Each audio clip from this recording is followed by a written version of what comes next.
Review CQC kỳ lạ trong nhà, phần 6. Em CQC gấu râu hồng này các bạn. Mà bạn mình đang làm gì vậy nhỉ? Nó bị điên rồi mấy bạn ơi.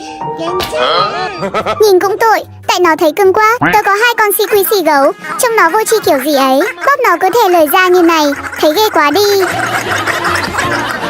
Ở cây cột kia hình như có quả táo này các bạn. Sao quả táo lại mọc từ cây cột chứ?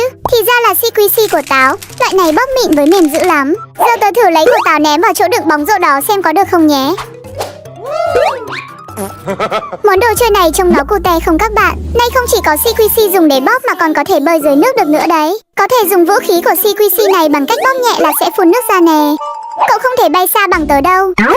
Đừng coi thường tớ. Wow, bay xa vậy à? Chơi à, mình thua rồi sao? Bạn kia cũng dẫn đồ chơi kỳ lạ đi ra đường luôn. Trông con đỏ đáng yêu quá đi. Các bạn thấy CQC nào kỳ lạ nhất? Bình luận bên dưới cho mình biết nhé.